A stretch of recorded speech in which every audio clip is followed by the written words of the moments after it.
Alright, so take everything in this video with a grain of salt because we had ourselves Arthur Staple of The Athletic who came out here and said, almost immediately after this video came out, a league source says the New York Rangers are not interested in moving Lafreniere.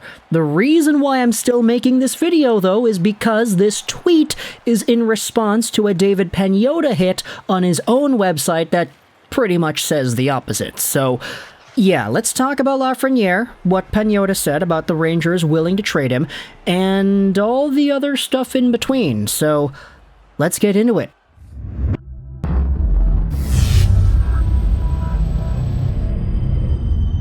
I'm doing two pretty big sins on the YouTube channel right here. Firstly, I'm breaking my rules of talking about teams that are not playing.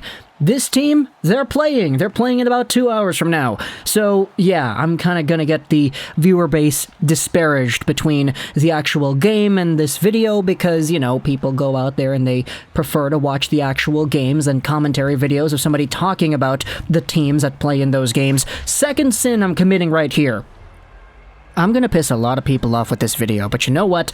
It's for a good cause, because we had ourselves the fourth period David Pagnotta, who made himself a video appearance on the show just like half an hour ago from the time of me recording this audio. This was such a big thing that popped up that I needed to talk about this in a video immediately.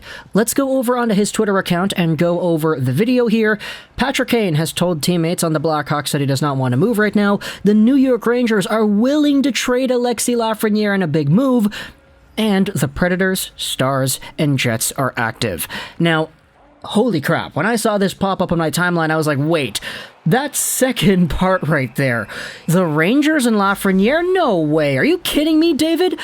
And then I actually watched the video and heard what he had to say. Let's go over what exactly it was Pagnotta says the Rangers are doing, because when you hear the idea, okay, they're willing to trade Lafreniere, oh, he's available on the market, oh, they're conversing about him in trades, I think a lot of people, myself included, would find themselves easily jumping to some very irrational conclusions almost immediately. And so when we go over what exactly it is Pagnotta is talking about, he prefaces the entire conversation with Lafreniere saying that the only way it would get done is if it's actually a significant deal coming back over for the Rangers. But according to his sources, the Rangers are indeed starting to dangle Alexis Lafreniere in trade talks. He says that they have made Lafreniere available, but only if they bring back in what he describes as a top-flight talent that is controllable. Somebody who is sort of young, who is really good,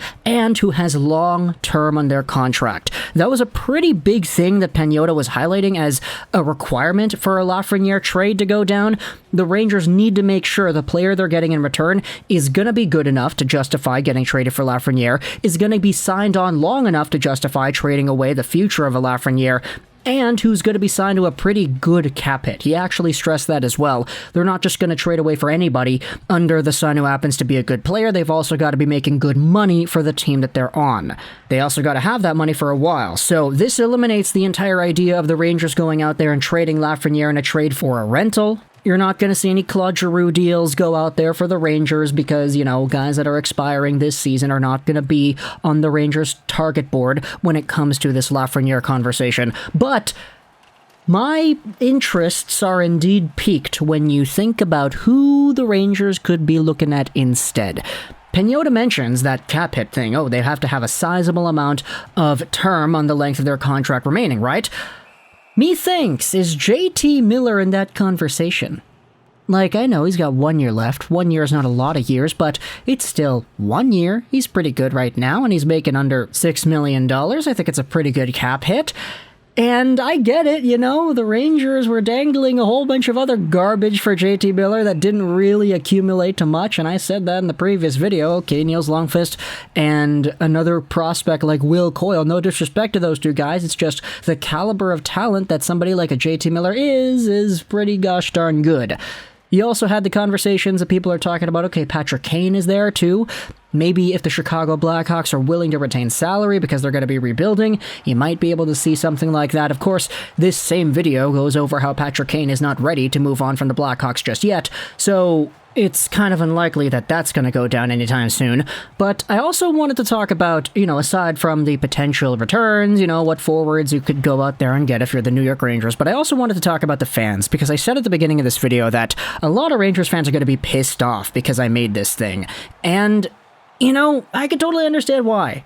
You take a look at the response to the actual fourth period video itself, and it's already pretty, okay, a lot of Rangers fans are going out there in the replies, oh, they're not willing to trade Lafreniere, oh, I disagree, I don't think they'd want to go out there and trade this guy, why would they want to trade this guy?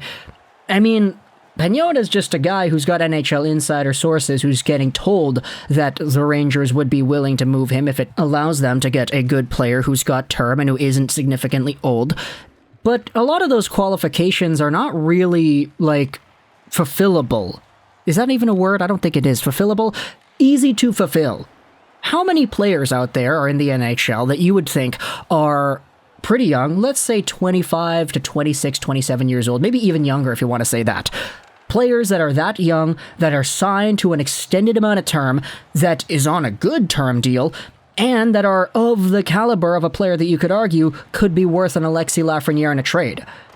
I only mention Miller and Kane because I can't think of anybody else. Everybody else that's good that's on the market, okay, they're a rental. Claude Giroux, he's a rental. You got the defensemen on the board like Klingberg, etc., rentals. These guys are all rentals. They don't fulfill what exactly it is the Rangers would be wanting. And for all the other stars in the NHL that are fulfilling of those requirements, they're good, they're signed for a while, they're not too expensive if you even retain some salary, like the case of Patrick Kane.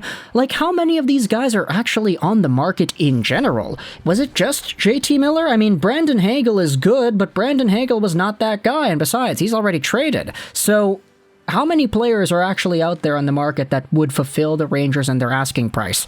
Not much. And so, I think this is a lot more of a we'll wait and see if anybody gets offered up kind of situation where nobody is untouchable, everybody's got a price. It's just for some people like Alexis Lafreniere, you could definitely argue that price is a lot higher than all the other names that have been thrown around in the trade market the past few days. So for David Pagnotta to go out there and drop this bomb on the hockey community 3 hours before the Rangers game, yeah, it's kind of a great conversation to be having because we do have 2 days before this entire trade deadline thing comes and goes. So if we do see ourselves some extended conversations of Lafreniere actually being involved, I'm very intrigued.